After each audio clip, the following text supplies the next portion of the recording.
Hello all, this is DaClubOfDaMan1993. I'll be the first to wish you a very early Merry Christmas and Happy Holidays. This year on the channel, we're going to do something a little bit different in the month of December on top of my usual content. My wife suggested this a couple months ago as she knows I am pushing 2,000 subscribers. She said to try something different since I have multiple social media pages now. Why don't I try doing something like your top 25 promos or something like that of all time. I was going to do my top 25 best promos of all time, but because I've only been a wrestling fan since 2013 and I haven't heard all the best promos from prior to that, I decided to keep to my top 25 favorite promos of all time. What's going to happen is I'm going to have a premiere set every day at 5 o'clock in the afternoon to premiere another promo each and every day. So it's 25 days of Christmas, 25 days of promos with the Club of the Man 1993. I will not have too much information though, as I do not want to reveal before the premiere what each promo will be. So this will be kept as a surprise. I try to provide a nice variety. The men and women who are in this graphic right here probably have multiple promos on the list. I had, of course, do one women's segment, give a rub to it. Mainly WWE promos, some AEW ones as well that I did enjoy on there as well. So it will be a nice little variety, something a little fun, and a little suspense to keep for the channel throughout the month of December as we prepare for the holiday season. So guys, sit back and enjoy 25 days of Christmas, 25 promos with the Club of the Man 1993. The Miz has many great promos in his career, but one that deserves more credit than it gets is from the March 19, 2019 episode of SmackDown. Miz spoke for the first time since the best in the world Shane McMahon turned on him at Fastlane. No one believed Miz could be a face, but this promo proved me wrong. Miz says he sacrificed every bond except with his wife and daughter to succeed, all to make his father proud. And his recent success with Shane paid off, as he isn't like Shane, who has a rich dad giving him everything, while he had to earn everything, including his father's love. And even though he's done questionable things, his work ethic cannot be denied. It was a true babyface promo that proved Miz can get people to cheer him, and it always stands out to me. I just wish he was booked better during this run. Also, I love that he was one of many who endorsed Kofi during Kofi Mania.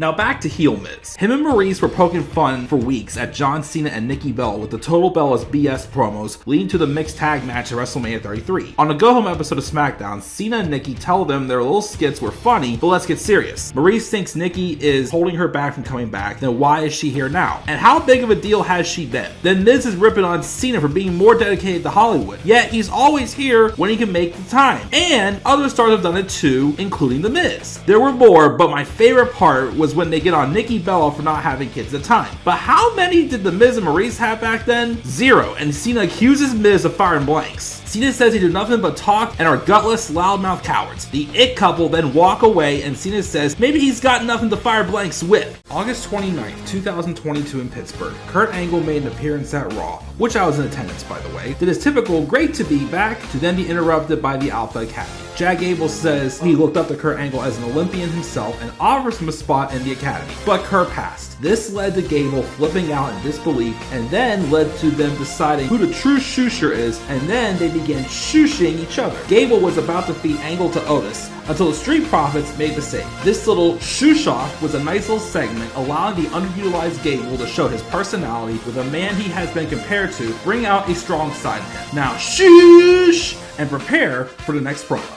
AJ Styles won his first WWE title at Backlash 2016. Although John Cena lost to him clean at SummerSlam, he wants a crack for his 16th title. Dean Ambrose though wants his rematch and is more angry that AJ won by a low blow. A rumor at the time that Cena really made me go, whoa, was when he stepped up to Ambrose and said that Stone Cold was right about everything he said on his podcast, how he hasn't stepped up, and that he's a hypocrite complaining of how AJ won the title since Ambrose did the same to him. Ambrose tells Cena that he doesn't care and that he doesn't have it anymore. It sets up a triple threat at No Mercy, but it was one of the first times I had an inkling of a heel Cena, and it was also one of the first times that Cena didn't feel like the biggest star in the ring. I just never saw Cena get into a hero's face like that before.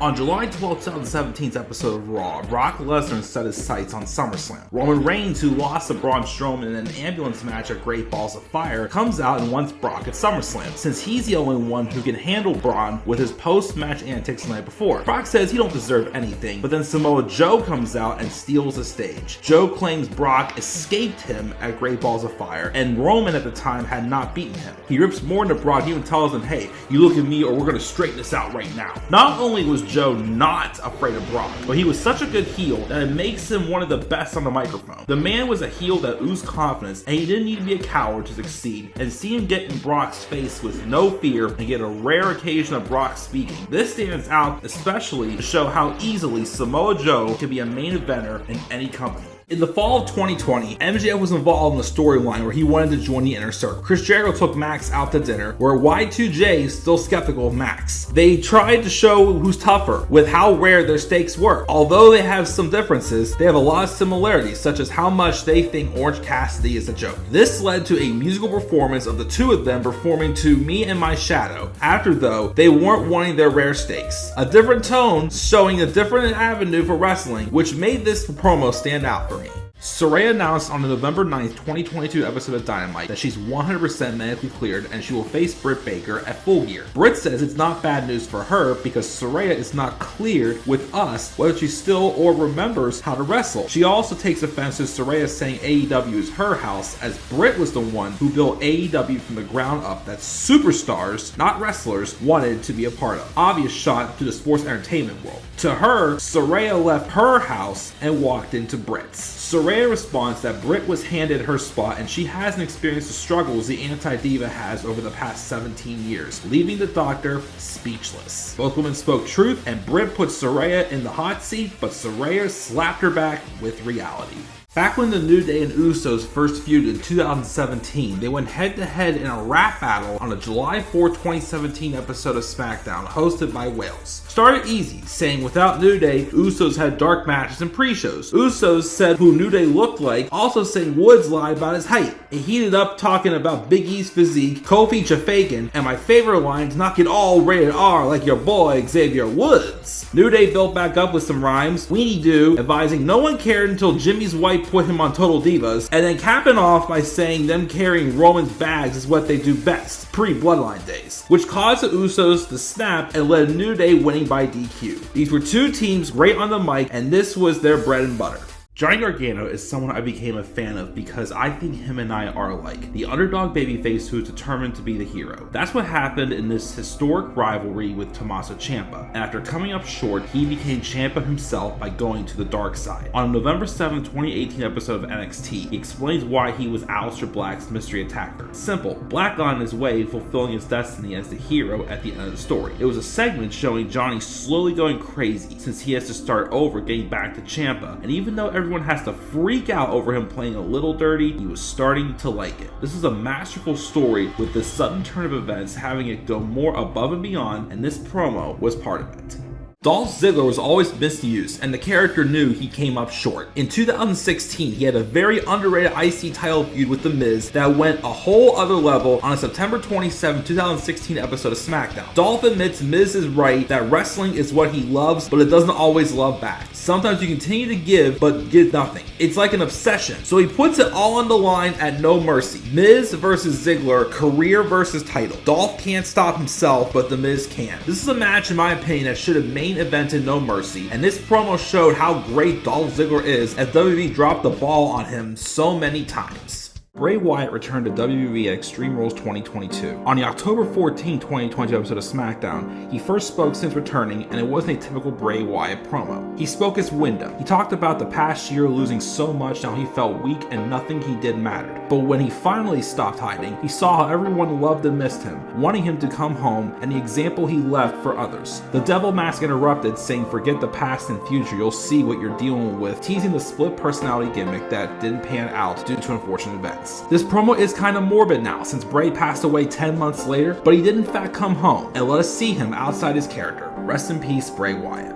March 20th, 2018, SmackDown General Manager Daniel Bryan was medically cleared to compete 2 years after he was forced to retire. Bryan said he was so focused on being grateful when he retired, but it was hard. It was his wife, Brie Bella, who pushed him to fight for his dreams, even when he wanted to quit on trying to get back. WWE eventually cleared him after he asked them to revisit his case, and all 3 of the best doctors cleared him. He thanks everyone a part of his journey, and he would go on to have his first match back at WrestleMania 34 in a tag match with Shane McMahon against Kevin Owens and Sami Zayn. A hero did prove the impossible, because you always need to fight for your dreams, and your dreams will fight for you.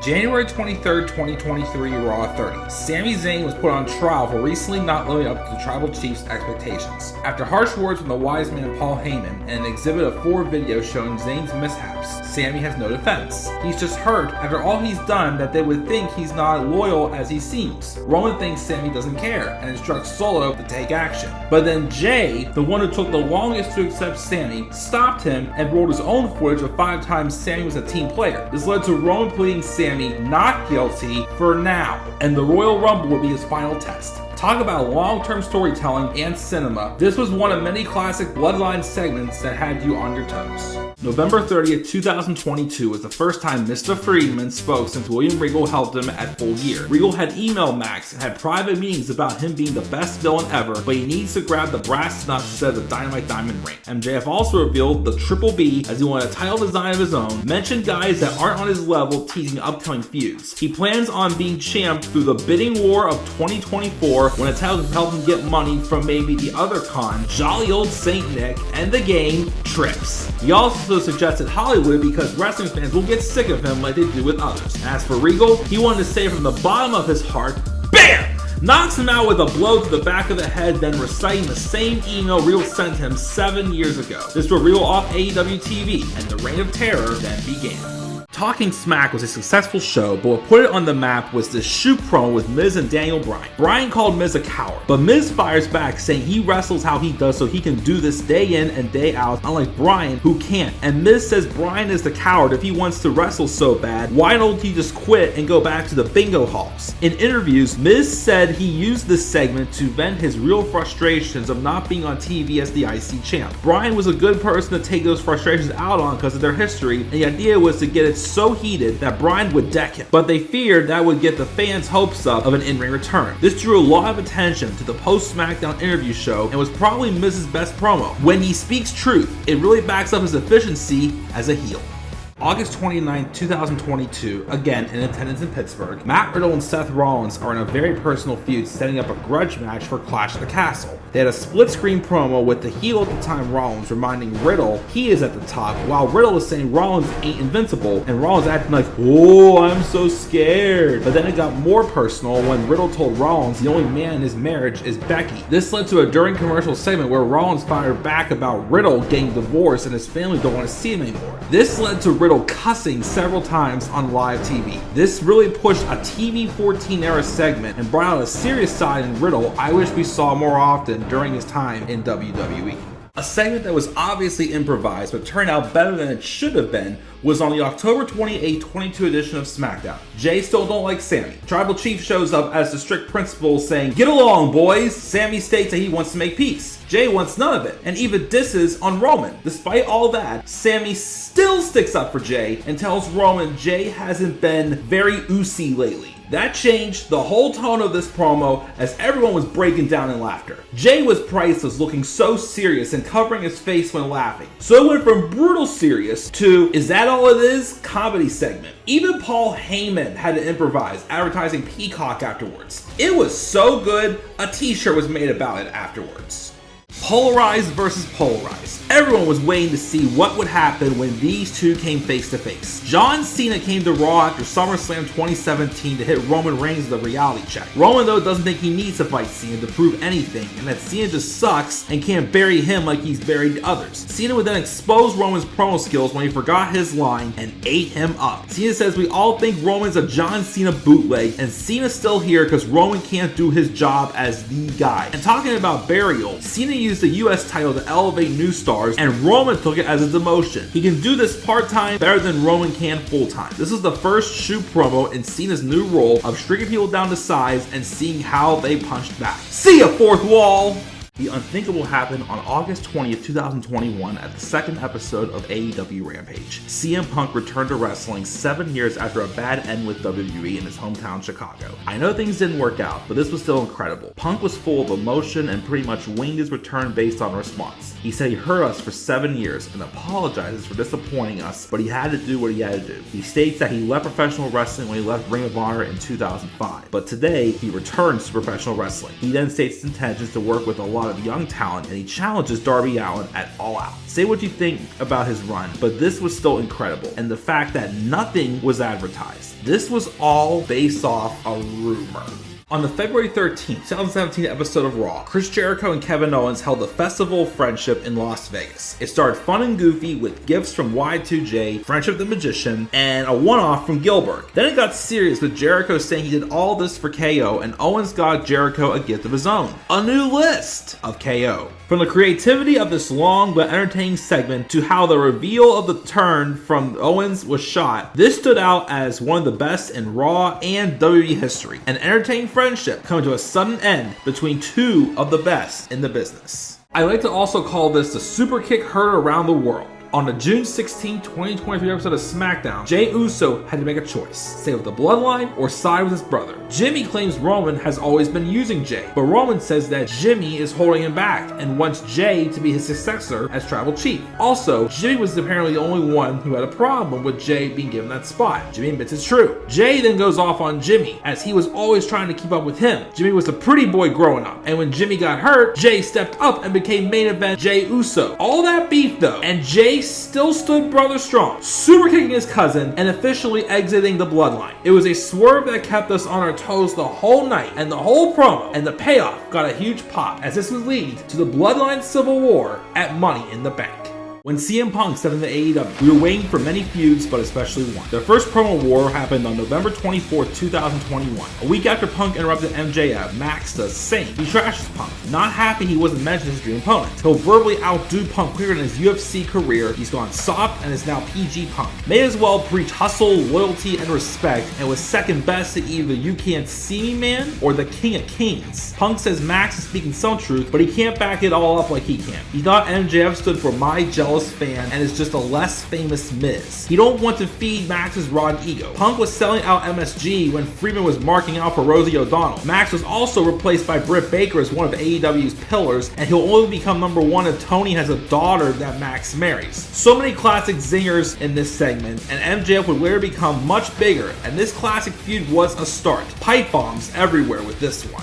Nearly 11 years after Straight Edge Hero, MJF dropped the scarf and spoke as Max Freeman on June 1st, 2022. He didn't care executives were present. Behind the scenes, MJF wasn't happy with his contract, and Tony Khan would only give him more if he extended his contract through 2026. Not only did MJF shoot on Tony, but he also shot on the fans as they were cheering him, but over the weekend when he no-showed at a meet and greet, they gave him crap on Twitter. MJF believed he had no respect as one who was there from the beginning and claimed Tony hoards his money for the ex-WWE talent he brings in. He advised he wanted to be fired, and he walked out when his mic shut off. MJF would then go on a little summer vacation, with the status of the company in question by the fans. Vince McMahon was desperately trying to re-sign CM Punk before Money in the Bank 2011. They each brought their own versions of the contract for a public negotiation. Punk pushed Vince by demanding respect, his own jet, his face on everything, a movie, main event at WrestleMania, and everyone's favorite WWE ice cream bars. He demanded Vince to apologize, and he did furiously after Punk pushed him too far. John Cena comes out before Vince can sign Punk's version to address them both being babies. Cena don't always see eye to eye with Vince, but he still shows up for work, and Punk is who the fans want, but he's lost sight of reality. Cena punches Punk after Punk goes off on him, for Punk to then decide he's not re-signing. Despite Punk being the heel, this is complete reality, with the poster boy, the out-of-touch man who only cares about himself. How could Punk not become white hot being the voice of the voiceless? To me, CM Punk's pipe bomb on June 27, 2011 is the best promo of all time. I know it was a typical shoot promo we see today as he started addressing John Cena. Then he began airing his grievances with the WWE and McMahon's as a whole, and breaking the fourth wall by mentioning outside companies and talents. This was part of his storyline where his contract was expiring the morning after Money in the Bank, and he planned to leave with the WWE title. This not only made Punk a bigger star, but it also set a path for future growth in the wrestling business, as this was one of the first first fourth wall breaking shoots we've seen in ages. It did set a standard in the wrestling industry for years to come, brewing up more competition and recognition for other brands outside the WWE.